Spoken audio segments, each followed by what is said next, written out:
Shalom, shalom, puji Tuhan. Kita ada di dalam hadirat Tuhan. Mari berikan yang terbaik untuk Tuhan. Kita akan menikmati hadirat-Nya. Kita tidak melihat apa yang di depan kita, di belakang kita, di samping kita, tapi kita mau mengarahkan hati kita, mata kita kepada Tuhan. Di dalam hadirat-Nya ada ketenangan, ada sukacita. Mari kita berikan ucapan syukur kita sebagai rasa kasih kita kepada Tuhan, karena Dia sudah mengasihi kita, Dia sudah memberikan kita kebaikan-kebaikannya, kemurahannya lah membuat kita hadir di tengah-tengah, di dalam bait-Nya yang kudus ini Tuhan. Mari Bapak Ibu Saudara, sebelum kita masuk dalam pujian penyembahan, kita berdoa. Bapa di sorga, Bapa yang kami sembah, kami kenal di dalam nama Tuhan Yesus Kristus. Betapa Engkau baik, betapa Engkau sungguh-sungguh baik dalam kehidupan kami Tuhan. Kasih setia Tuhan, kebaikan-Mu, anugerah-Mu, selalu melimpah dalam kehidupan kami Tuhan. Itu boleh kami rasakan di hari-hari yang lalu. Berkat-Mu luar biasa. Keajaiban-Mu sungguh nyata dalam hidup kami. Kami mau bersyukur di hadapan Tuhan. Kami memberikan persembahan yang terbaik. Sukacita kami di dalam hati kami yang paling dalam. Karena Yesus Kristus Tuhanlah yang layak dipuji dan disembah. Hanya Engkau saja yang layak diagungkan. Oleh karena itu, kami mau bersyukur di hadapan-Mu kembali Tuhan. Terima kasih Bapa, dan kami boleh merasakan hadirat-Mu saat ini. Terima kasih. Inilah doa kami mulai ibadah kami. Dalam nama Tuhan Yesus Kristus, terpujilah Engkau Tuhan. Haleluya. Amin. Haleluya. Haleluya Yesus. Syukur. Haleluya Yesus. Apa yang Kau perbuat dalam hidup kami Tuhan, kami percaya itu mendatangkan kebaikan bagi kami. Sungguh-sungguh Engkau baik Tuhan. Syukur, syukur Tuhan. Haleluya.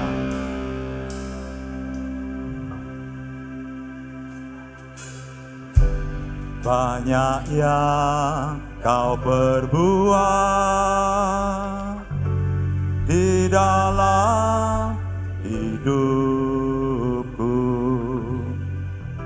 rancangan indahmu terjadi di hidupku. Bapa yang mengerti segala yang ku perlu, kasih-Mu sempurna nyata dalam hidupku. Ku bersyukur Bapa, ku bersyukur Tuhan, buat kasih setia-Mu di dalam hidupku. Ku bersyukur, ku bersyukur Bapa, ku bersyukur Tuhan, buat kasih setia-Mu di dalam hidupku. Ku bersyukur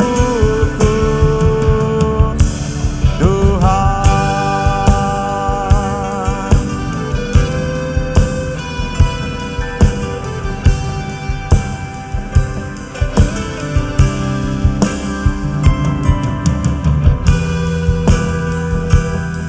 Haleluya Tuhan. Syukur bagi-Mu Tuhan.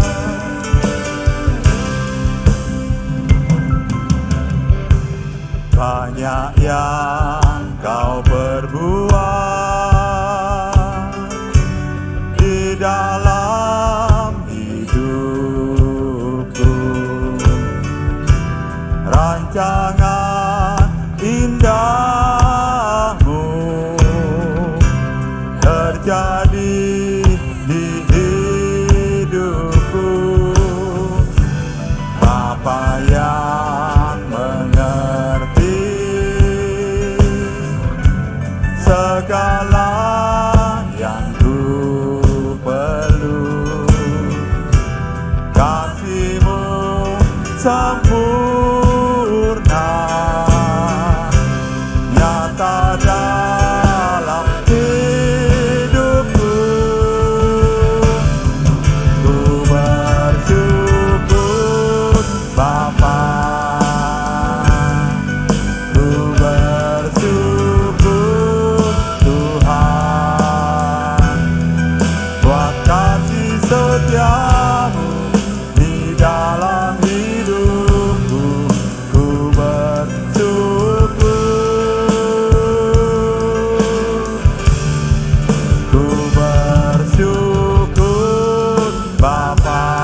Bapa.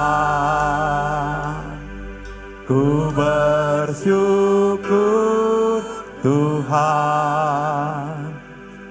wah kasih setiamu di dalam hidupku, ku bersyukur.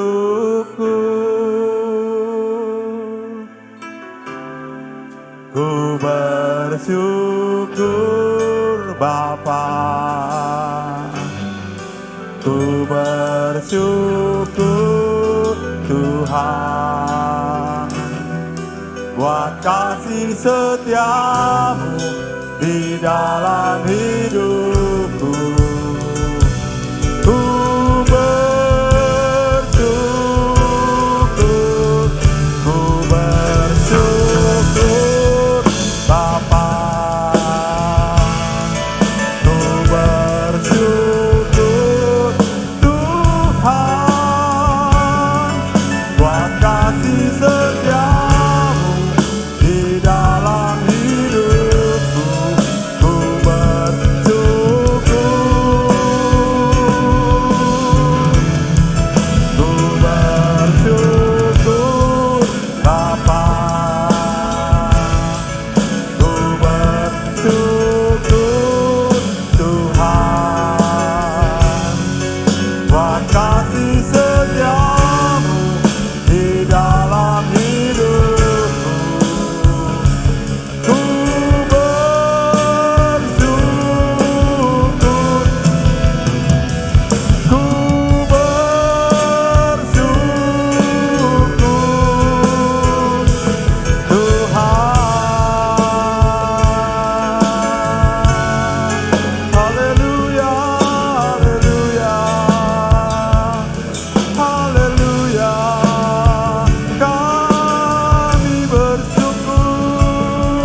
Kami bersyukur Tuhan.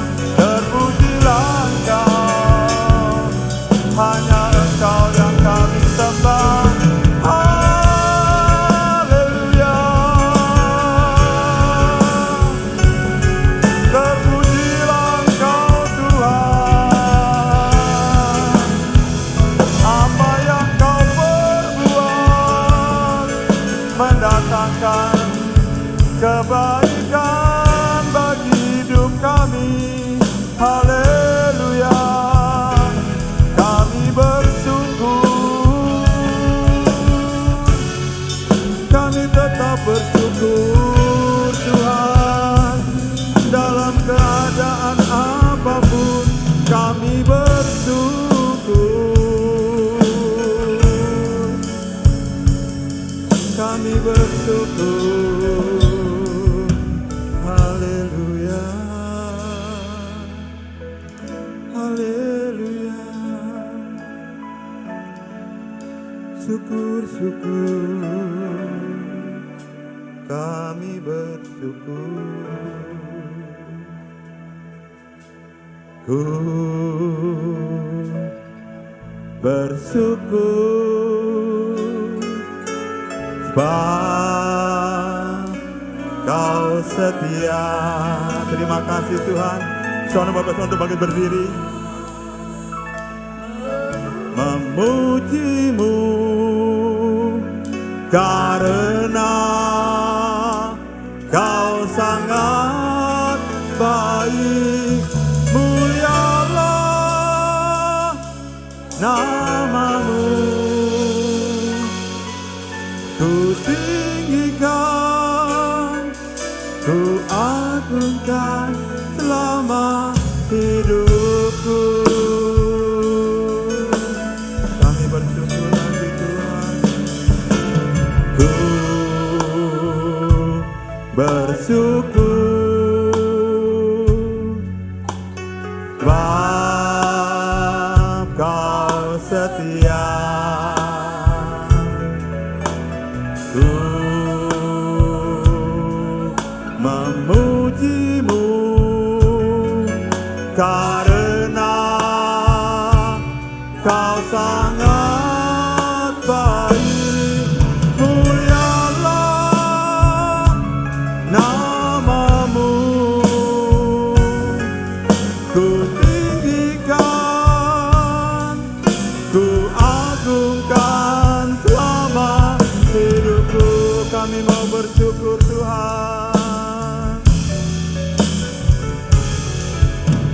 Ku bersyukur sebab Kau setia. Ku memuji-Mu karena Kau sangat baik. Mulialah nama-Mu. Ku tinggikan, ku agungkan selama hidupku. Mulialah nama-Mu Tuhan. Mulialah nama-Mu. Ku tinggikan, ku agungkan selama hidupku. Mulialah nama-Mu. Ku tinggikan, ku agungkan selama hidupku. Beri kemuliaan bagi Allah kita. Haleluya Yesus. Terima kasih Tuhan. Terima kasih Tuhan. Engkau tahu setiap hati kami yang bersuka cita di hadapan-Mu, yang rindu untuk menyembah Tuhan, yang rindu untuk memuliakan nama Tuhan. Tuhan, puaskanlah hati kami lagi di dalam hadirat-Mu Tuhan. Kami mau terus menikmati Tuhan di dalam ibadah kami ini Tuhan. Baik dalam pujian penyembahan maupun saat kami bersuka cita menaikkan pujian lebih dan lebih bersemangat lagi di hadapan Tuhan. Karena di hadapan-Mu lah Tuhan, hati kami, jiwa kami, roh kami tenang Tuhan. Terima kasih Bapa, terima kasih. Berkatilah ibadah kami dari awal pertengahan hingga akhirnya, sehingga kami pulang dengan hati yang penuh sukacita, hati yang dipenuhi dengan kebaikan-kebaikan-Mu, dipenuhi dengan kebaikan kasih-Mu Tuhan, sehingga kami dapat melakukan apa yang Tuhan ingin kerjakan dalam hidup kami. Terpujilah Engkau Tuhan, kami mau bersorak-sorai lebih bersemangat lagi. Inilah doa kami dalam nama Tuhan Yesus Kristus. Kita semua yang percaya sama-sama berkata, amin. Beri kemuliaan bagi Allah kita. Haleluya. Haleluya.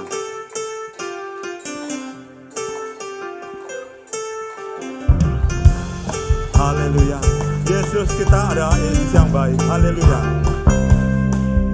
Mari masuk gerbangnya dengan hati bersyukur, halamannya dengan pujian, penuhi baitnya dengan nyanyian syukur, hadiratnya penuh sukacita. Mari masuk gerbangnya dengan hati bersyukur, halamannya dengan pujian,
tetap bersuka cita di hadapan Tuhan, tetap bersemangat.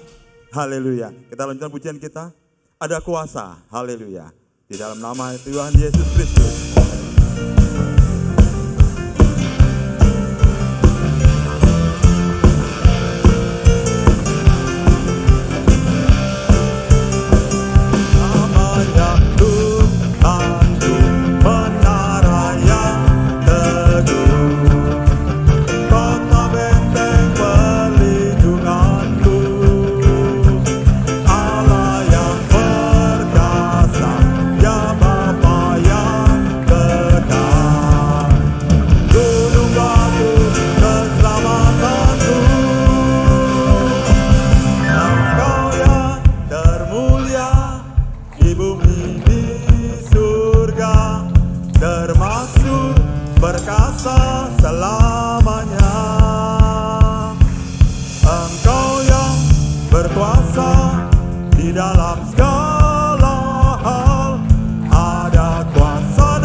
Bapak Ibu Saudara, haleluya. Kita lanjutkan pujian kita. Yesusku dahsyat, haleluya.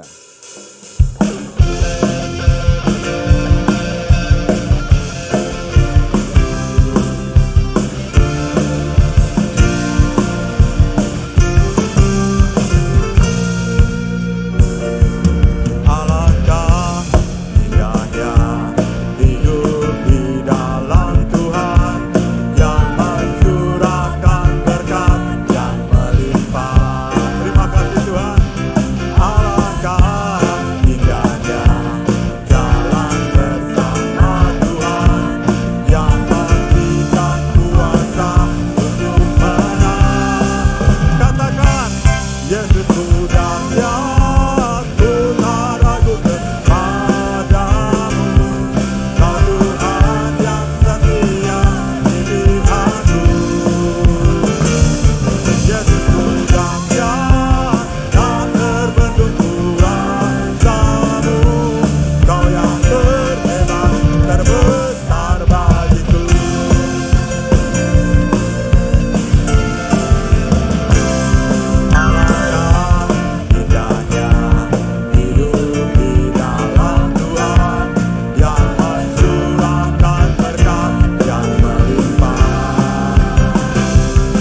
Yesus Tuhan kita. Haleluya. Tiba saatnya kita akan menikmati firman Tuhan. Dan sebelumnya kita akan memberikan korban persembahan yang pertama. Banyak hal Tuhan sudah lakukan dalam hidup kita. Tapi Dia Allah yang setia. Dia akan selalu mencari kita. Karena kita adalah umat kesayangannya. Bahkan kita menjadi anak-anak kesayangannya. Saat kita jauh daripada Tuhan oleh karena banyak persoalan. Mungkin kita juga mengalami berbagai macam masalah. Kita menghindar dari Tuhan. Atau kita jatuh bangun dalam dosa. Seolah-olah kita tidak layak di hadapannya. Tetapi Tuhan tetap mencari kita. Dia ingin kita kembali kepadanya. Untuk menikmati kembali kebaikan-kebaikan Tuhan. Pemulihan kekuatan daripadanya. Karena Dia tak terbatas kuasanya. Tak dapat kita selami. Haleluya. Haleluya.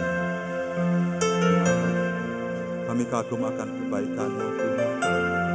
Sungguh kami kagum akan kesetiaan-Mu dalam hidup kami Tuhan. Haleluya.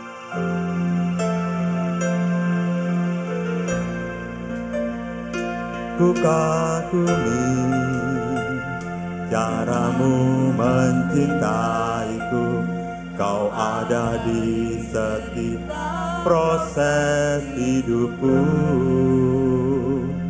Di titik terendahku Kau hadir untuk mengangkatku. Ku tahu Kau tak menyerah akan hidupku. Ku kagumi cara-Mu mencintaiku. Kau ada di setiap proses hidupku. Di titik terendahku Kau hadir untuk mengangkatku. Ku tahu Kau tak menyerah akan hidupku. Tak terbatas kuasa-Mu. Tak terduga jalan-Mu. Kau yang ku andalkan di setiap langkah hidupku. Tak terbatas kasih-Mu.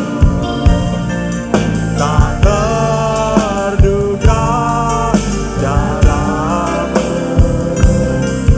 Kau yang ku percaya di segala musim hidupku. Saudara Bapak Saudara untuk bangkit berdiri. Ku kagumi cara-Mu mencintaiku. Kau ada di cerita proses. Terima kasih Tuhan. Di titik terendahku Kau hadir untuk mengangkatku. Ku tahu Kau tak menyerah akan hidupku. Ku kagumi cara-Mu mencintaiku. Kau ada di cerita proses. Terima kasih Yesus. Di titik terendahku Kau hadir untuk mengangkatku. Ku tahu Kau tak menyerah akan hidupku. Tak terbatas kuasa-Mu. Tak terduga cara-Mu. Kau yang ku andalkan di setiap langkah hidupku. Tak terbatas kasih-Mu. Tak terduga jalan-Mu. Kau yang ku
Haleluya.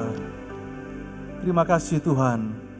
Kami boleh bersuka cita di dalam hadirat-Mu. Kami telah memuji, menyembah, memuliakan nama Tuhan. Kiranya Tuhan berkenan atas setiap pujian penyembahan kami Tuhan.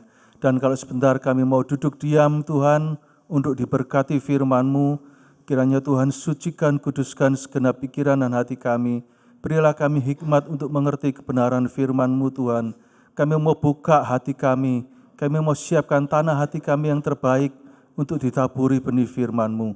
Terima kasih Tuhan, kami mau sambut firman-Mu pada pagi hari ini, hanya di dalam nama Tuhan Yesus Kristus. Mari semua yang percaya sama-sama katakan, amin. Haleluya. Silakan duduk saudaraku.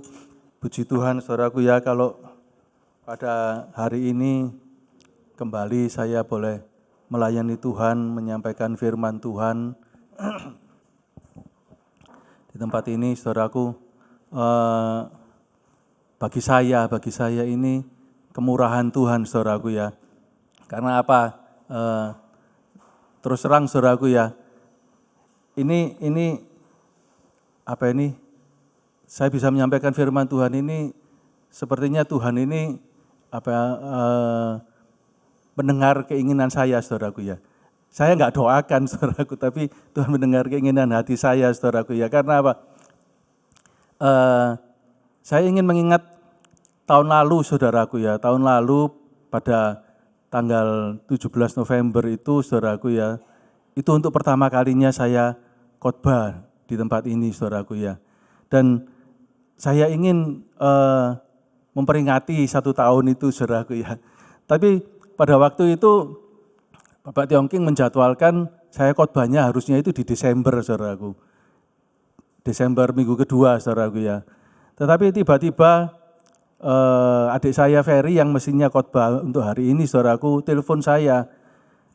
Kamu bisa enggak gantiin saya khotbah? Tuker, nanti saya yang Desember minggu kedua. Soalnya saya masih keluar pulau, takutnya belum sempat balik gitu, saudaraku ya. Saya terima, saudaraku ya. Puji Tuhan, saudaraku ya. Amin, saudaraku. Kalau saya sudah disiapkan Tuhan untuk menyampaikan firman Tuhan ini, saudaraku. Dan ayat firman Tuhan pada pagi hari ini juga sama-sama di Markus 4, saudaraku ya. Kalau tahun lalu saya menyampaikan khotbah, saudara masih ingat? Pasti enggak ingat, saudaraku ya. Tahun lalu saya menyampaikan khotbah tentang badai, saudaraku ya. Diam tenanglah. Di Markus 4 ayat yang ke-35, saudaraku ya. Dan kali ini saya akan menyampaikan khotbah tentang semak duri, saudaraku. Perumpamaan tentang seorang penabur di dalam Markus 4 ayat 3 sampai ayat ke-9. Mari saya undang kita mau bangkit berdiri. Saya minta tolong Bapak Tiongking bantu untuk bacakan firman Tuhan ya. Markus pasal 4 ayat 3. Dengarlah, adalah seorang penabur keluar untuk menabur. Pada waktu ia menabur, sebagian benih itu jatuh di pinggir jalan, lalu datanglah burung dan memakannya sampai habis. Sebagian jatuh di tanah yang berbatu-batu, yang tidak banyak tanahnya, lalu benih itu pun segera tumbuh karena tanahnya tipis. Tetapi sesudah matahari terbit, layulah ia dan menjadi kering karena tidak berakar. Sebagian lagi jatuh di tengah semak duri, lalu makin besarlah semak itu dan menghimpitnya sampai mati, sehingga ia tidak berbuah. Dan sebagian jatuh di tanah yang baik, ia tumbuh dengan suburnya dan berbuah. Hasilnya ada yang 30 kali lipat, ada yang 60 kali lipat, ada yang 100 kali lipat. Dan katanya, siapa mempunyai telinga untuk mendengar, hendaklah ia mendengar. Amin. Ayat 9 katakan, siapa bertelinga untuk mendengar, hendaklah ia mendengar. Siapa yang punya telinga, angkat tangan, saudaraku. Semua punya telinga, saudaraku ya. Jadi dengarkan firman Tuhan baik-baik. Amin, saudaraku. Di sini Tuhan katakan, kenapa Tuhan? Ayat 9 katakan, siapa bertelinga untuk mendengar, hendaklah ia mendengar. Karena iman itu timbul dari pendengaran, saudaraku ya. Mendengarkan firman Tuhan. Jadi kalau kita mendengarkan firman Tuhan, iman itu timbul dari dalam hati kita, saudaraku ya. Dan ini misi dan visi yang dulu Bapak Gembala wariskan kepada kita, supaya kita memiliki, jemaat di Sion Permai ini memiliki iman yang cerdas, saudaraku ya. Jadi dengarkan firman Tuhan baik-baik, saudaraku. Dalam kisah penabur ini, saudaraku ya, Tuhan ini tidak membahas siapa yang menabur, saudaraku ya. Di sini, saudaraku, ada empat level, saudaraku ya. Di sini Tuhan bukan memperumpamakan penabur A menabur di pinggir jalan, penabur B menabur di tanah berbatu-batu, penabur C menabur di semak duri, penabur D menabur di tanah yang baik. Enggak, saudaraku ya. Di sini yang dikatakan seorang penabur. Penabur itu siapa? Enggak tahu, saudaraku. Penabur itu pokok yang menyampaikan firman Tuhan. Jadi saudara kalau mendengarkan firman Tuhan, jangan pilih-pilih siapa yang menyampaikan firman Tuhan. Amin, saudaraku. Jangan, ini kita setiap selesai ibadah kan diumumkan, saudaraku ya. Jadwal khotbah, saudaraku. Nanti dilihat, saudaraku. Oh, yang khotbah ini Donita Timu, pengajaran, bagus, saya datang. Oh, nanti minggu depan yang khotbah Yudi, bosen, ngantuk, saudaraku ya. Khotbahnya dowo, lebih baik saya tidak datang gitu. Enggak, saudaraku, jangan, saudaraku ya. Tetapi kita mau, saudaraku, yang dibahas oleh Tuhan ini, saudaraku ya, itu tanah hatinya, saudaraku. Yang dibahas oleh Tuhan ini dalam perumpamaan ini, bagaimana respon hati kita ini terhadap firman Tuhan yang ditaburkan, saudaraku ya. Kita mau melihat, saudaraku, level yang pertama, saudaraku. Benih yang jatuh di pinggir jalan, saudaraku. Pada zaman dulu jalannya bukan seperti kita jalan sekarang ini di aspal, saudaraku ya. Zaman dulu itu yang dibuat jalan itu adalah tanah yang dipadatkan atau dikeraskan, saudaraku. Jadi ini berbicara tentang hati yang dikeraskan, hati yang dipadatkan, saudaraku ya. Jadi orang yang menolak firman Tuhan, saudaraku. Jadi saudaraku, ingat benih ini yang ditaburkan ini, saudaraku ya. Kalau jatuh di tanah yang keras, saudaraku ya, dia tidak akan bertumbuh, saudaraku ya. Dikatakan dia akan dimakan oleh burung-burung. Coba bacakan Matius 13 ayat 19. Matius 13 ayat 19. Kepada setiap orang yang mendengar firman tentang kerajaan surga, tetapi tidak mengertinya, datanglah si jahat dan merampas yang ditaburkan dalam hati orang itu. Itulah benih yang ditaburkan di pinggir jalan. Jadi dikatakan firman Tuhan, mendengar firman Tuhan tetapi tidak mengerti, lalu iblis merampas apa yang ditaburkan dalam hati orang itu. Saudaraku, jadi maksudnya, saudaraku ya, firman Tuhan ditaburkan, saudaraku ya, itu kita harus respon dengan baik. Karena kenapa, saudaraku? Kalau kita tidak respon dengan baik, iblis itu akan mengambil firman Tuhan dari hati kita, saudaraku, merampasnya, saudaraku, karena ketidakmengertian kita, saudaraku. Jadi kalau dengarkan firman Tuhan, kita ini harus fokus, saudaraku ya. Jangan ngantuk, jangan mainan handphone, fokus dengarkan firman Tuhan, saudaraku, supaya benih firman Tuhan itu tidak dirampas oleh iblis. Firman Tuhan ini, saudaraku, di dalam Matius 4 ayat 4, dikatakan Tuhan Yesus, firman Tuhan ini adalah makanan, saudara, buat kerohanian kita. Coba kita bacakan Matius 4 ayat 4. Bagaimana Tuhan Yesus katakan ketika dicobai oleh iblis. Tetapi Yesus menjawab, ada tertulis, manusia hidup bukan dari roti saja, tetapi dari setiap firman yang keluar dari mulut Allah. Jadi apa yang Tuhan Yesus katakan, saudaraku? Manusia hidup bukan dari roti, tetapi dari setiap firman. Jadi firman itu yang menghidupkan kita, saudaraku ya. Firman itu yang menghidupkan roh kita, saudaraku. Dan itu yang diambil oleh iblis. Kita harus menyadari ini, saudaraku ya. Saudaraku, kalau saya kasih kiasan, saudaraku ya. Kita ini punya makanan, saudaraku ya. Dirampas orang.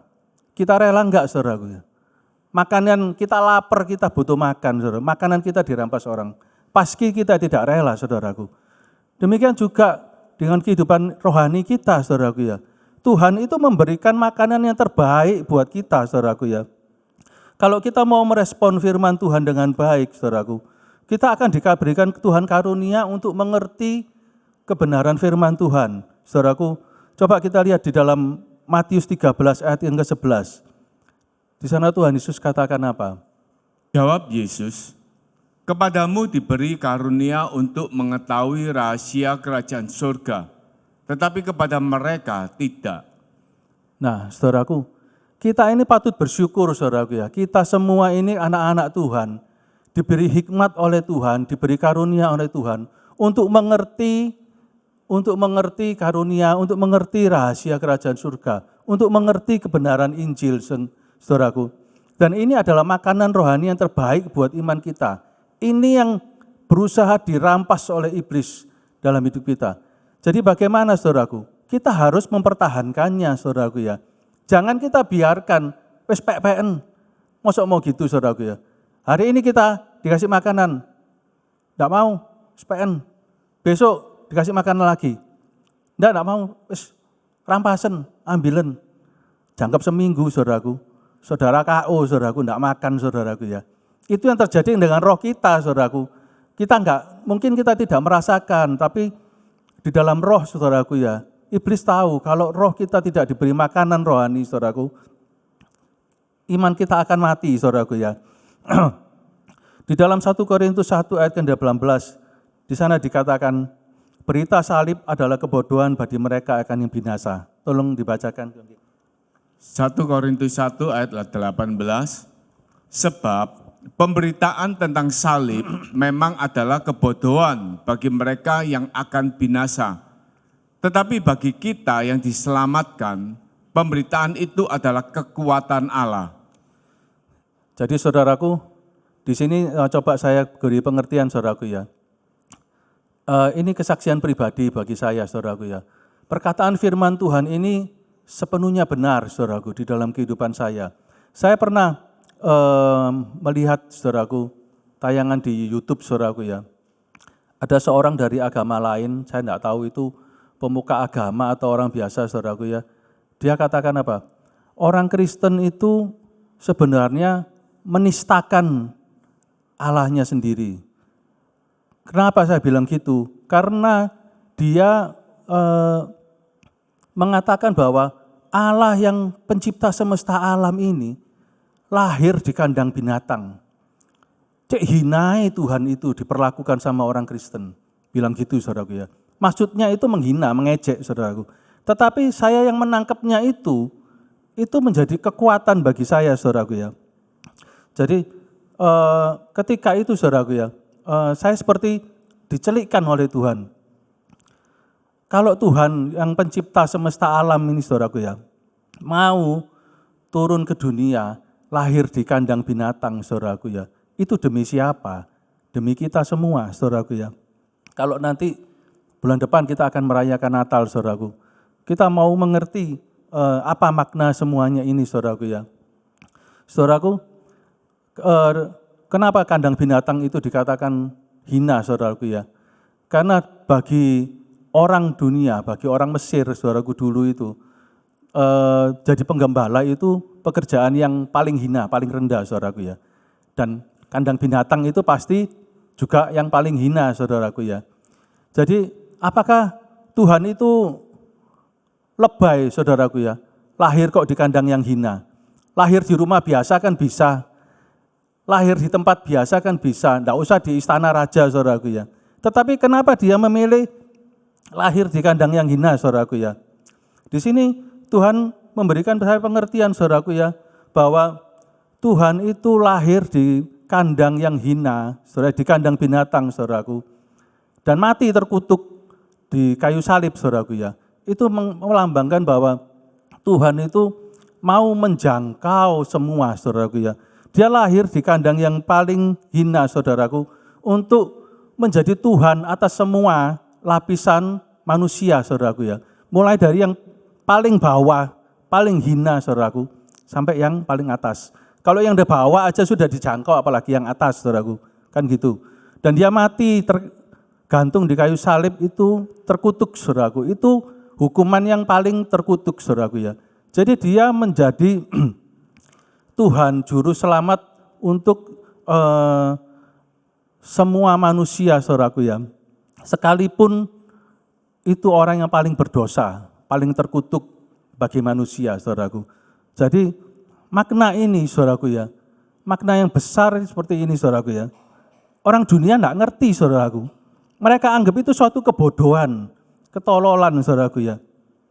Belum lagi, saudaraku, kalau Tuhan itu mengajarkan kita mengenai kasih, saudaraku ya.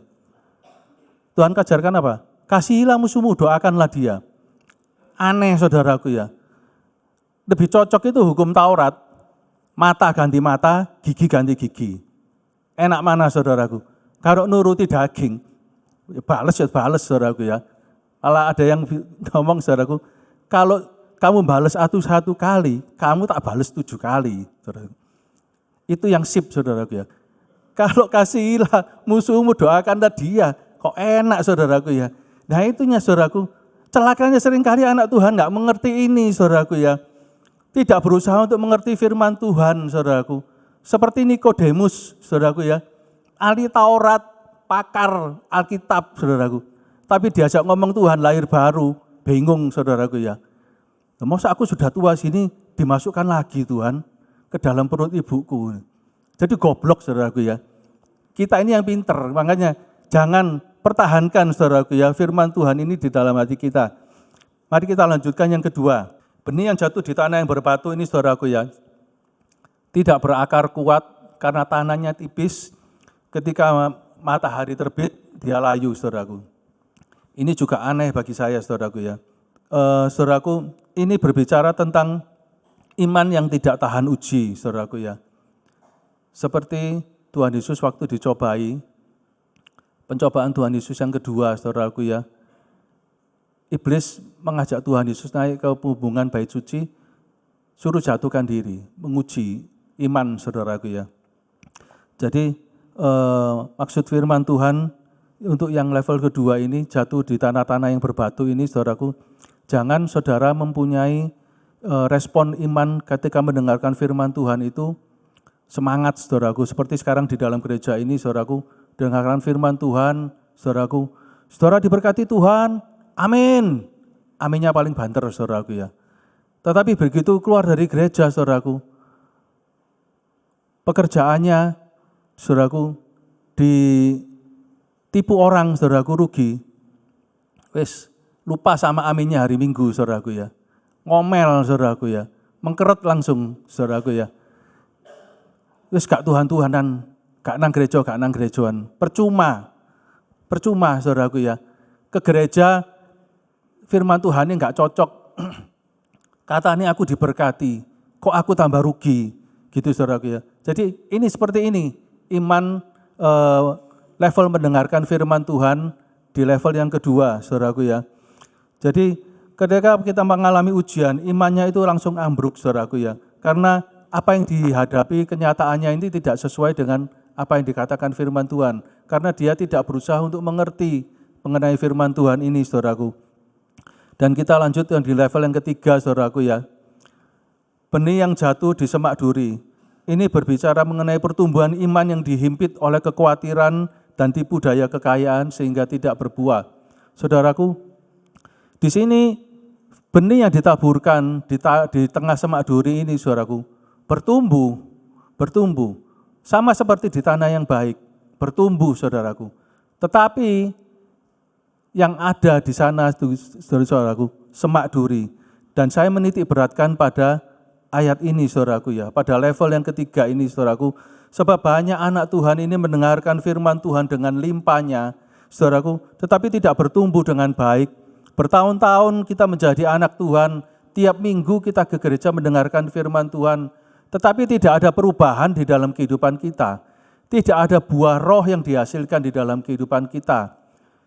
Yang suka marah ya tetap marah, yang suka tersinggungan ya tetap tersinggungan, yang suka gak sabar ya tetap gak sabar, saudaraku. Tidak ada perubahan, saudaraku, di dalam kehidupannya. Ini yang Tuhan tidak inginkan, saudaraku. Saudaraku, mengapa diumpamakan semak duri, saudaraku ya?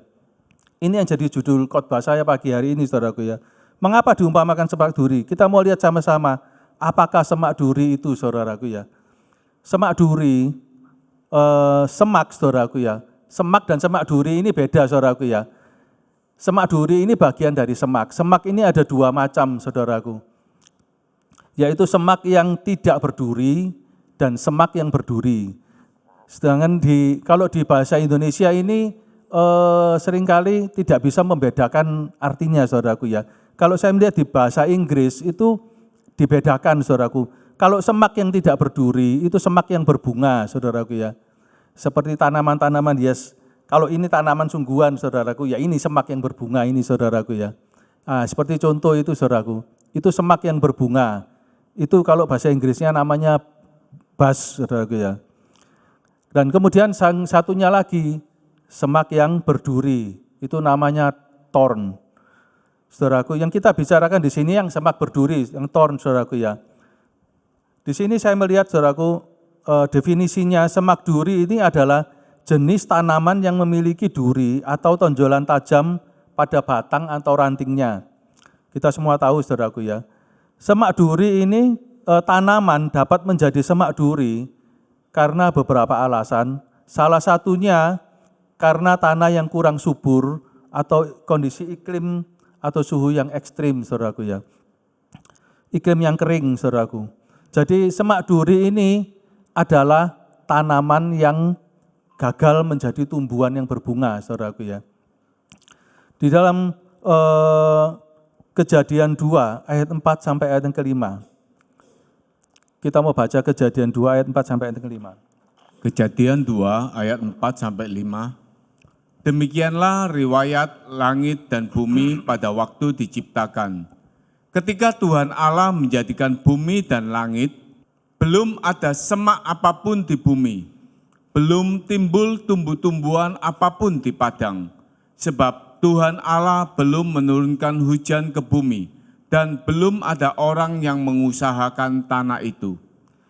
Jadi saudaraku, saya ini kan habis pembacaan firman Tuhan setiap hari, saudaraku ya. Selesai, terakhir saya baca kitab Wahyu, saya kembali ke kitab Kejadian, saudaraku. Pada saat saya membaca kitab Kejadian ini, saudaraku, saya baca ayat 4 dan ayat kelima ini. Saya heran, saudaraku ya. Ngapain Tuhan ini kok membahas ayat yang kelima ini terutama, saudaraku ya. Belum ada semak apapun di bumi, belum timbul tumbuh-tumbuhan apapun di padang. Ngapain ini dibahas, saudaraku ya. Sebab Tuhan belum menurunkan hujan ke bumi dan belum ada orang mengusahakan tanah. Saudaraku, dan saya heran, saudaraku, karena di dalam Kejadian 1 ayat 11 sampai yang ke-12, pada waktu Tuhan menciptakan, saudaraku, Tuhan sudah menciptakan tumbuh-tumbuhan. Coba saudara bacakan. Kejadian 1 ayat 11, berfirmanlah Allah, hendaklah tanah menumbuhkan tunas-tunas muda, tumbuh-tumbuhan yang berbiji, segala jenis pohon buah-buahan yang menghasilkan buah yang berbiji, supaya ada tumbuh-tumbuhan di bumi. Dan jadilah demikian. Tanah itu menumbuhkan tunas-tunas muda, segala jenis tumbuh-tumbuhan yang berbiji, dan segala jenis pohon-pohonan yang menghasilkan buah yang berbiji. Allah melihat bahwa semuanya itu baik. Amin. Saudaraku, Tuhan itu di dalam Kejadian 1 pada awal mulanya menciptakan segala sesuatu itu Tuhan sudah menyiapkan yang terbaik buat kita, saudaraku ya. Tuhan menciptakan tumbuh-tumbuhan, tekankan di sini ya, yang berbiji. Pohon-pohon yang berbiji. Tetapi di ayat yang ketiga, Kejadian 2 tadi dikatakan belum ada tumbuh-tumbuhan, belum ada semak apapun di padang, saudaraku ya. Saya sempat bingung, saudaraku ya. Sempat bingung. Ini maksudnya apa Tuhan? Kemudian Tuhan memberi saya hikmat, saudaraku ya. Justru Tuhan sudah menyiapkan dulu tumbuh-tumbuhan yang berbiji, pohon-pohonan yang berbiji. Karena biji ini, saudaraku ya, nanti ditaburkan orang, saudaraku, itu baru akan muncul tanaman di padang, saudaraku ya. Di Di situ ayat 2 dikatakan bahwa belum ada semak. Ini semak bukan semak duri saudaraku ya. Semak-semak yang tanaman berbunga itu saudaraku ya. Dan belum ada tumbuhan apapun di padang. Tumbuhan ini dalam bahasa Inggrisnya waktu itu dikatakan plant herbal, tanaman herbal saudaraku. Jadi tanaman yang menghasilkan, yang bisa untuk dimakan dan untuk bisa menjadi obat bagi manusia. Jadi ini tuh saudaraku, Tuhan sudah sediakan itu semua bagi kita saudaraku ya. Dan syaratnya untuk bisa jadi biji-biji itu untuk bisa tumbuh saudaraku ya. Yang pertama syaratnya apa saudaraku? Tuhan belum menurunkan hujan, berarti harus ada hujan dulu saudaraku. Ada air yang mengalir saudaraku ya di bumi. Yang kedua ada manusia yang mengusahakan. Jadi maksudnya ini kita ini harus mengusahakan tanah hati kita untuk mengerti firman Tuhan saudaraku ya. Jadi saudaraku, berdasarkan ayat ini saudaraku, Tuhan memberikan saya penjelasan mengenai perumpamaan penabur ini saudaraku ya. Dan khususnya di level yang ketiga, semak duri ini saudaraku. Kenapa semak duri ini saya bahas saudaraku ya? Karena dalam semak duri ini yang menjadi penghambat kita untuk berbuah. Kita tumbuh tapi kita tidak bisa berbuah saudaraku, karena ada semak duri yang menyambat kita sehingga iman kita mati saudaraku. Apa semak duri ini? Semak duri ini dilambangkan dengan kekhawatiran dunia dan tipu daya kekayaan. Saudaraku, kenapa dikatakan semak duri ini sama dengan kekhawatiran dunia, saudaraku ya? Kekhawatiran dunia ini melambangkan ketidakpercayaan kita kepada firman Tuhan. Kalau iblis sudah menanamkan kepada kita untuk tidak percaya kepada firman Tuhan, disitulah semak duri itu mulai timbul di dalam hati kita. Apalagi kalau kita melihat kenyataannya berbeda dengan apa yang kita dengar dari firman Tuhan. Saudaraku, jadi sebagai manusia ini kita wajar kalau kita ini punya kekhawatiran. Tetapi jangan hidup kita dikuasai oleh kekhawatiran. Karena apa saudaraku? Karena kalau kita hidup kita dikuasai oleh kekhawatiran, maka Roh Kudus itu tidak akan bisa bekerja di dalam kehidupan kita. Roh Kudus itu bagaikan aliran-aliran air hidup yang akan menghidupi firman Tuhan di dalam kehidupan kita. Saudaraku ya, seperti yang dikatakan dalam Yohanes 7 ayat yang ke-38. Di situ dikatakan, barang siapa percaya kepadaku, seperti yang dikatakan oleh kitab suci, dari dalam hatinya akan mengalir aliran-aliran air hidup. Saudaraku, jadi benih yang ditaburkan di dalam hati kita, saudaraku ya. Kalau kita tidak percaya, saudaraku, kalau kita mempunyai kekhawatiran, saudaraku, Roh Kudus ini tidak bisa bekerja di dalam kehidupan kita, sehingga tidak ada aliran-aliran air hidup di dalam kehidupan, di dalam hati kita untuk menghidupi firman ini supaya bertumbuh, saudaraku ya.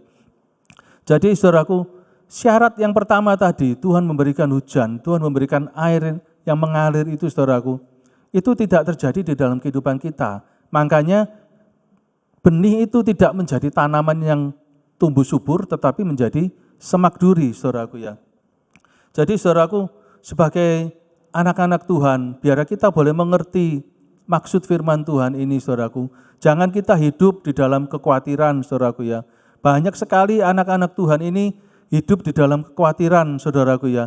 Yang orang tua khawatir sama masa depan anaknya, yang anak khawatir nanti jodohnya siapa, khawatir nanti pekerjaannya, masa depannya bagaimana, saudaraku. Yang miskin khawatir besok tidak bisa makan, yang kaya juga khawatir, saudaraku. Khawatir apa? Khawatir jadi miskin. Jadi bulet aja, saudaraku ya, kekhawatiran ini, saudaraku ya. Kalau kita percaya kepada firman Tuhan, saudaraku, Roh Kudus di dalam hati kita ini akan menghidupi firman itu, saudaraku ya, sehingga iman kita ini bertumbuh dan kita akan menghasilkan buah. Saudaraku, banyak nasihat-nasihat firman Tuhan tentang kekhawatiran ini, saudaraku ya.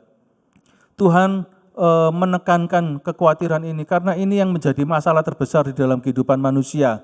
Saudaraku, di dalam Filipi 4 ayat ke-6 dikatakan, janganlah hendak kamu khawatir tentang apapun. Tolong bisa ditampilkan tapi nggak usah dibaca saudaraku ya. Karena waktunya saudaraku ya. Di dalam Lukas 12 ayat 22 sampai 23 saudaraku, Tuhan Yesus tambah menekankan lagi. Jangan khawatir. Katakan jangan khawatir akan hidupmu. Akan hendak apa yang kamu makan, kamu pakai. Sebab hidup itu lebih penting daripada makanan, tubuh itu lebih penting daripada pakaian. Saudaraku ya. Jadi hidup roh kita itu lebih penting saudaraku daripada makanan dan lebih penting daripada pakaian, lebih penting daripada berkat jasmani, maksudnya seperti itu. Saudaraku ya. Jadi saudaraku, ini yang pertama. Kemudian yang kedua saudaraku, mengenai tipu daya kekayaan. Mengapa tipu daya kekayaan ini menjadi semak duri di dalam kehidupan kita? Saudaraku, seperti iblis, saudaraku ya, mencobai Tuhan Yesus dengan iming-iming kekayaan, saudaraku ya. Kalau kita melihat pencobaan Tuhan Yesus yang ketiga, dia diiming-imingi oleh kekayaan dunia, saudaraku. Saya melihat, saudaraku ya, di dari level 1, 2, 3 ini, saudaraku ya, mengenai respon hati kita dalam mendengarkan firman Tuhan, mulai dari yang tadi di pinggir jalan, tanah berbatu, dan sekarang di semak duri, tipu daya kekayaan ini, saudaraku ya. Ini ada suatu korelasi juga dengan pencobaan Tuhan Yesus di padang gurun, saudaraku ya. Tuhan Yesus yang pertama dicobai apa, saudaraku? Tentang makanan, saudaraku. Makanan ini adalah firman Tuhan. Kemudian yang kedua tentang pencobaan, iman yang dicobai. Dan yang ketiga tentang kekayaan dunia, saudaraku. Jadi, saudaraku, maksud saya yang saya katakan, ketika iblis tidak bisa merampas firman itu di dalam hati kita, saudaraku. Kemudian naik ke level yang kedua, iblis berusaha menggoda, iblis berusaha mencobai iman kita supaya jatuh, saudaraku. Kalau ini juga tidak berhasil, saudaraku, yang ketiga, level ketiga ini, saudaraku ya, dia mulai menggoda kita, merayu kita dengan iming-iming tipu daya kekayaan, saudaraku. Kenikmatan hidup, saudaraku ya. Ini yang harus kita waspadai, saudaraku. Jadi seringkali, saudaraku, kita ini terperangkap di dalam tipu daya iblis, saudaraku ya. Kalau kita, saudaraku, terperangkap dalam tipu daya iblis, saudaraku, kita ini nanti akan punya keinginan-keinginan untuk menjadi kaya, saudaraku, dengan berbagai cara, saudaraku. Maka Tuhan peringatkan di dalam firman Tuhan 1 Timotius 3 ayat 10, di situ dikatakan bahwa akar segala kejahatan ialah cinta uang, saudaraku. Oleh sebab memburu uanglah, saudaraku ya, maka kita akan masuk di dalam berbagai-bagai duka, saudaraku ya. Di sini kita melihat bahwa tipu daya kekayaan ini sangat berbahaya di dalam kehidupan kita. Apakah kita tidak boleh kaya? Boleh, saudaraku ya. Tetapi kita jangan sampai terperangkap di dalam tipu daya kekayaan ini, saudaraku. Kalau kita termakan rayuan iblis, saudaraku ya. Kalau kita termakan oleh rayuan iblis, kita masuk di dalam tipu daya kekayaan, saudaraku. Secara tidak kita sadari, kita akan mengabdi kepada mamon, saudaraku ya. Di dalam Matius 6 ayat 24 dikatakan bahwa kita tidak dapat mengabdi kepada Allah dan kepada mamon, saudaraku ya. Mamon itu maksudnya kepada uang, saudaraku. Pikirannya itu cuma uang terus, cari uang terus, saudaraku ya. Jangan kita seperti itu, saudaraku ya. Kita boleh cari uang, saudaraku, tapi kita bukan diberhalakan oleh uang, saudaraku. Saudaraku, jadi orang yang mengabdi kepada mamon ini, saudaraku, ciri khasnya, saudaraku ya. Saudara baca Matius 6 ayat 19 sampai 21. Janganlah kamu mengumpulkan harta di bumi. Di bumi, ngengat dan karat merusakkannya, dan pencuri membongkar serta mencurinya. Tetapi kumpulkanlah bagimu harta di surga. Di surga, ngengat dan karat tidak merusakkannya, dan pencuri tidak membongkar serta mencurinya. Karena di mana hartamu berada, di situ juga hatimu berada. Ayat 21 ini cirinya, saudaraku ya. orang yang mengabdi kepada Mamon. Di mana hartamu berada, di situ hatimu berada, saudaraku ya. Jadi kalau saudaraku, kita terikat kepada kekayaan kita terikat kepada uang kita, saudaraku ya. Hati kita ini akan terus diliputi oleh kekhawatiran, saudaraku ya. Di mana enaknya tak simpen hartaku ini ya. Tak simpen di bank sekarang juga tidak aman, saudaraku ya. Bisa dibobol. Nanti tak belikan emas, takut dicuri, saudaraku ya. Jadi bingung karepe dewek, saudaraku ya. Jadi ini ya orang-orang yang tidak mengerti akan firman Tuhan, saudaraku. Saudaraku, kita harus mencontoh Raja Daud. Daud yang mengerti firman Tuhan, saudaraku. Dia mengerti Tuhan, saudaraku. Dia katakan apa dalam Mazmur 23 ayat 1? Tuhan adalah gembalaku, takkan kekurangan aku. Tuhan yang menjadi gembala, Tuhan yang menjadi pedoman di dalam kehidupannya. Dia tidak akan kekurangan. Di dalam bahasa Inggrisnya, saudaraku ya, I shall not want, saudaraku. Aku gak pingin apa-apa. Aku punya Tuhan itu cukup. Wes aku gak minta apa-apa, saudaraku ya.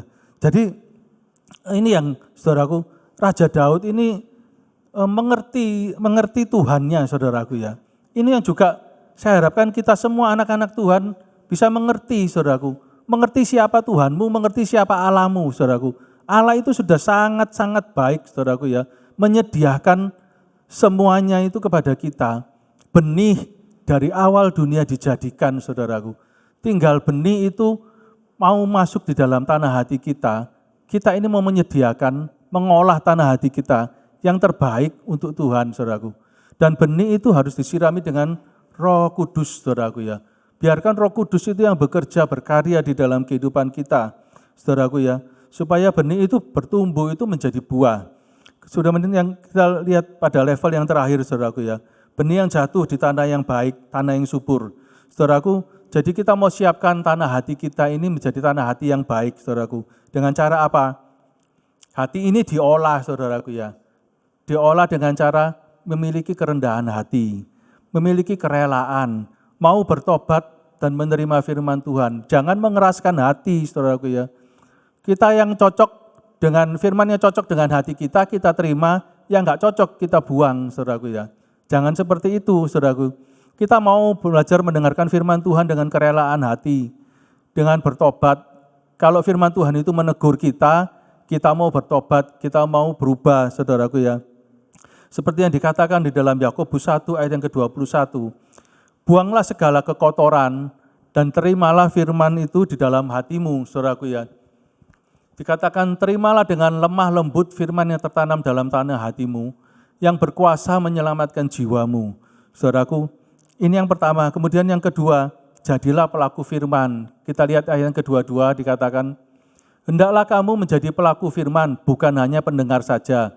Jadi firman itu bukan cuma didengarkan, tapi belajar dipraktekkan di dalam kehidupan.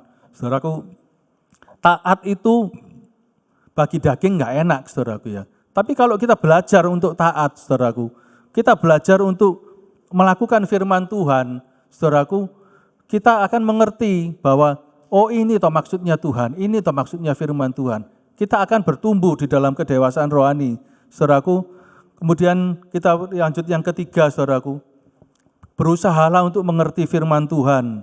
Di dalam Yakobus 1 ayat ke-25, di sana dikatakan, tetapi barang siapa meneliti hukum yang sempurna, yaitu hukum yang memerdekakan orang, ia akan bertekun di dalamnya.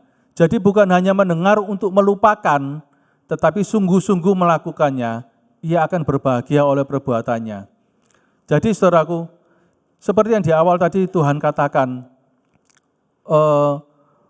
Tuhan itu memberikan karunia kepada kita, anak-anaknya, untuk mengerti firman Tuhan ini, saudaraku ya. Karena itu, saudaraku, kita sebagai anak-anak Tuhan, kita harus untuk mengerti, kita harus meneliti firman Tuhan. Teliti firman Tuhan. Saudaraku, saya sekarang kalau membaca firman Tuhan, bukan kayak kejar setoran, saudaraku ya. Satu hari 5 pasal misalnya, saudaraku. Satu hari 3 pasal, 5 pasal. Enggak, saudaraku. Satu hari saya baca 1 pasal, saudaraku ya. Tapi saya berusaha untuk benar-benar mengerti maksudnya apa sih ayat ini gitu saudaraku ya. Maksudnya apa, konteksnya apa firman Tuhan ini. Sehingga kita ini bisa mengerti, memahami saudaraku, apa maksud Tuhan dari firman Tuhan yang kita dengarkan dan kita baca. Saudaraku, jadi saudaraku ya, kalau kita melakukan firman Tuhan saudaraku ya, tujuan firman Tuhan ditaburkan ini saudaraku ya, seperti penabur ini saudaraku. Penabur ini kayak petani saudaraku ya. Dia menaburkan benih firman, dia menaburkan benih saudaraku ya. Itu pasti tujuannya di tanah yang baik. Nah, ono kengangguran apa petani nabur benih di pinggir jalan saudaraku ya. Kan enggak menghasilkan apa-apa. Tidak mungkin dia menabur di tanah yang berbatu, tetapi firman yang tercecer-tercecer itu yang jatuh di tempat-tempat seperti itu. Tujuan utamanya itu di tanah yang baik. Jadi Tuhan memberikan saudara-saudara firman Tuhan ini, tujuannya supaya saudara-saudara ini membuka tanah hati yang terbaik untuk diberkati firman Tuhan. Supaya apa? Supaya firman itu bertumbuh di dalam kehidupan kita. Saudaraku, bedanya apa tadi? Level yang ketiga, yang jatuh di semak duri sama yang level yang keempat di tanah yang baik. Bedanya itu, faktor utamanya itu di semak duri, saudaraku. Semak duri yang menyebabkan tanaman itu tidak bisa bertumbuh. Dia bertumbuh, terhimpit, mati karena semak duri, saudaraku. Kalau kita sudah singkirkan semak duri itu, saudaraku ya, tanaman itu, tumbuhan itu, iman kita, itu akan bertumbuh, saudaraku ya, dan menghasilkan buah. Buah ini ada buah-buah roh, seperti yang di dalam Galati. Ada kesabaran, ada kemurahan hati. Kalau dulunya pelit, sekarang murah hati. Kalau dulunya ngamuan, sekarang sabar. Itu saudaraku ya. Kalau dulunya gak kenean, tersinggungan, sekarang punya kerendahan hati. Ini buah-buah roh yang timbul, yang Tuhan harapkan timbul di dalam hati kita semua, saudaraku ya. Jadi supaya kita mengerti, saudaraku ya, kita merespon firman Tuhan pada pagi hari ini, saudaraku. Jadi saudaraku, makanya Tuhan katakan, saudaraku ya, firman Tuhan itu, Tuhan selalu katakan di Kejadian tadi, semak dan tumbuhan, saudaraku. Jadi semak, kalau kita bisa merespon firman Tuhan dengan baik, itu akan, tanaman itu akan tumbuh menghasilkan buah. Kalau kita tidak bisa merespon firman Tuhan dengan baik, yang timbul itu semak duri, saudaraku ya. Kalau kita bertumbuh, saudaraku, menjadi tanaman yang berbuah, ada buah-buah roh di dalam kehidupan kita. Buah itu menghasilkan biji, dan biji itu ditaburkan kembali, saudaraku ya. Hidup kita ini bukan hanya, Tuhan ngasih itu bukan hanya baik untuk kita sendiri, tetapi kita ini bisa menjadi berkat untuk orang lain. Itu maksudnya, saudaraku ya. Jadi dari perumpamaan ini kita mau mengerti, saudaraku ya, maksud firman Tuhan ini, biar kita memberikan tanah hati yang kita yang terbaik untuk Tuhan. Seperti Maria, saudaraku ya. Tuhan katakan apa? Maria mengambil bagian yang terbaik, duduk diam mendengarkan firman Tuhan. Tapi Marta sibuk khawatir dengan urusannya, saudaraku ya. Kita mau seperti apa? Mau seperti Maria atau mau seperti Marta? Saudaraku, biar firman Tuhan pada pagi hari ini boleh memberkati iman rohani kita, saudaraku ya. Kita mau fokus saat firman Tuhan disampaikan, saudaraku. Kita mau menangkap apa maksud Tuhan, apa maksud firman ini untuk hidup kita, saudaraku ya. Saudaraku, supaya iman kita terus bertumbuh, saudaraku. Kita tidak bisa santai-santai, asal-asalan beribadah, saudaraku ya. Tetapi kita mau sungguh-sungguh beribadah kepada Tuhan dengan kesungguhan hati kita, supaya iman kita bertumbuh, kita menghasilkan buah, hidup kita menjadi berkat. Amin firman Tuhan. Mari saya undang kita mau bangkit berdiri. Kasih-Mu layakkan seluruh hidupku, mampukan ku lakukan yang Kau inginkan. Tak bisa ku terlepas, Kau menggenggam tanganku, ingin lebih mengenal pribadi-Mu. Ku terhubung dengan-Mu, selalu melekat di hati.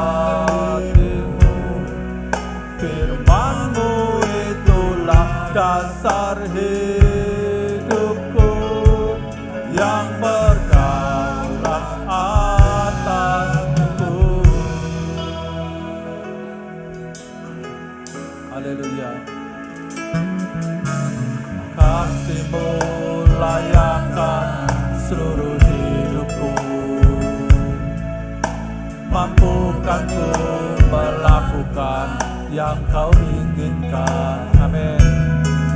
Tak bisa ku terlepas, Kau menggenggam tanganku, ingin lebih mengenal pribadi-Mu.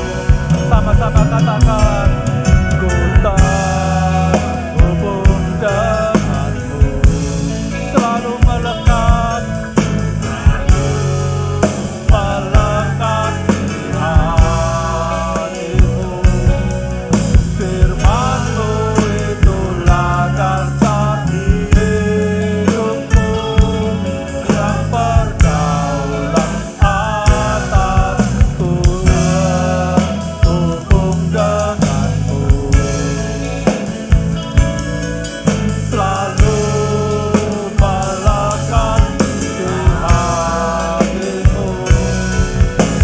Firman-Mu itulah dasar hidupku yang berdaulat atasku. Firman-Mu itulah dasar hidupku yang berdaulat atasku. Firman-Mu itulah dasar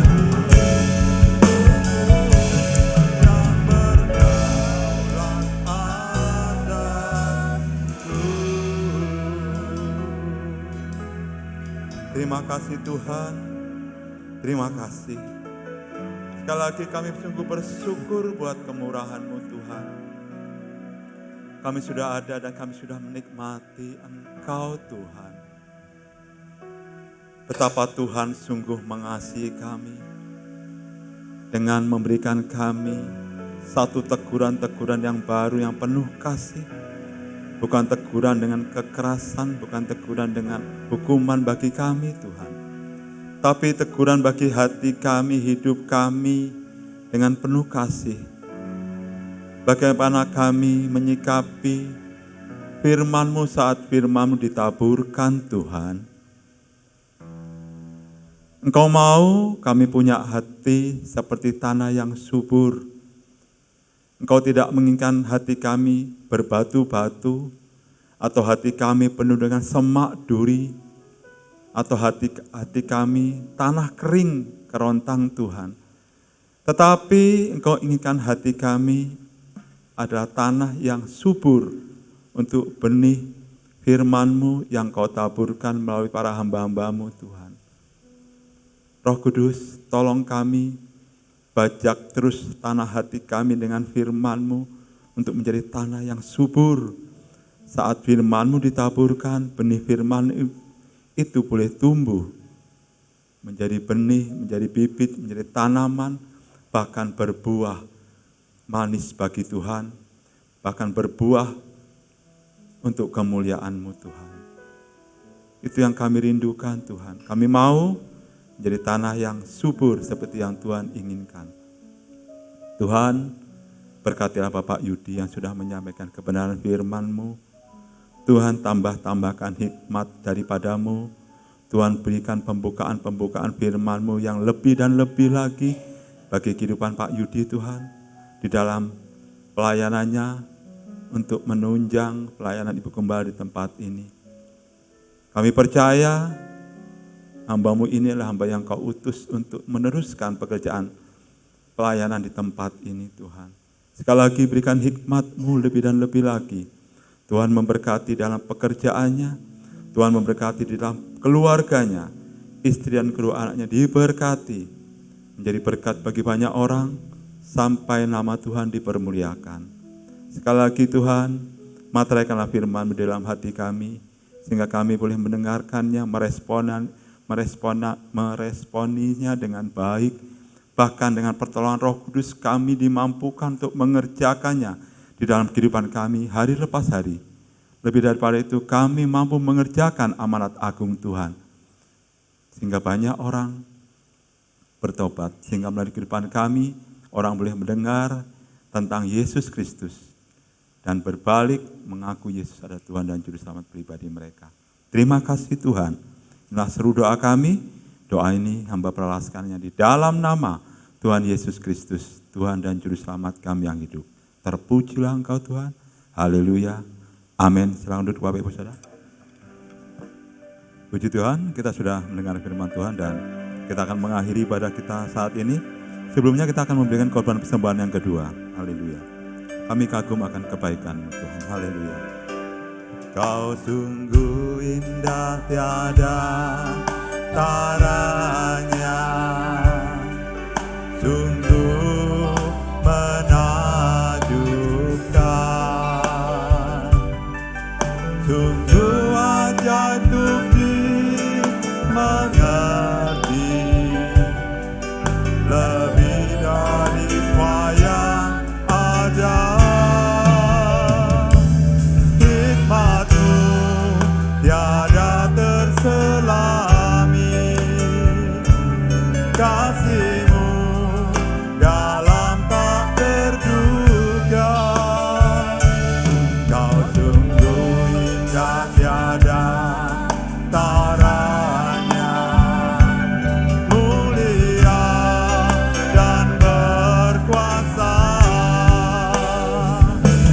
Ku kagum hormat akan Engkau, ku kagum hormat akan Engkau. Saudara bacaan duduk pada berdiri. Yang layak dipuji, ku kagum akan Engkau, ku kagum hormat akan Engkau, ku kagum hormat akan Engkau. Kau Allah yang layak dipuji, ku kagum akan Engkau, ku kagum akan Engkau, ku kagum akan Engkau. Terima kasih Tuhan, terima kasih Tuhan. Firman-Mu yang sudah ditaburkan melalui mulut lidah hamba-Mu untuk menegur setiap kami, untuk mengingatkan setiap kami, supaya kami membuka hati untuk firman-Mu Tuhan. Dan Tuhan, firman-Mu menjadi tempat yang utama di dalam hidup kami ya Bapa, supaya firman-Mu itu menjadi benih dan bukan juga menjadi biji yang cuma ditabur di pinggir jalan, di semak duri, di batu-batu Bapa, tapi di tanah hati kami yang subur. Terima kasih supaya kami punya satu kerinduan selalu ingin dengan firman-Mu ya Bapa. Terima kasih Bapa, terima kasih, berkati hamba-Mu ya Tuhan. Anak kami Yudi, Engkau pakai dia makin berkenan, makin cinta setia beri pembukaan firman-Mu dan pengurapan-Mu. Berkati seluruh keluarganya, bahkan Tuhan Jesselin yang masih di Boston, Tuhan jamah lindungi sertai dia. Tuhan berkati, Tuhan singer dan leader, berkati Tuhan pemain musik, berkati seluruh jemaat-Mu yang hadir pagi hari ini ya Bapa. Jemaat dikasih Tuhan, jika Engkau sungguh-sungguh mendengarkan firman Tuhan, maka diberkatilah Engkau pada waktu masuk rumah Tuhan. Diberkatilah Engkau pada waktu keluar dari rumah Amen. Tuhan. Diberkatilah pekerjaan-Mu. Amen. Diberkatilah kesehatan-Mu. Amen. Diberkatilah seluruh keluarga-Mu. Amin. Tuhan akan menyinari Engkau dengan wajah-Nya. Tuhan akan menolong setiap kesulitan di dalam hidup-Mu. Terima kasih Bapa. Mari jemaat yang dikasihi Tuhan, kita akan pulang dengan membawa damai sejahtera dari Allah Bapa, cinta kasih pemeliharaan Tuhan Yesus, persekutuan di dalam kuat kuasa Roh Kudus ada menyertai kita semuanya dalam berkat nama Tuhan Yesus Kristus. Yang percaya katakan Amin. amin. Ku kagum hormat akan Engkau, ku kagum hormat akan Engkau, Kau Allah yang layak dipuji, ku kagum akan Engkau, ku kagum hormat akan Engkau, ku kagum hormat akan Engkau, Kau Allah yang layak dipuji, ku kagum akan Engkau, Kau Allah yang layak dipuji, ku kagum akan Engkau, Kau Allah yang layak dipuji, ku kagum akan Engkau.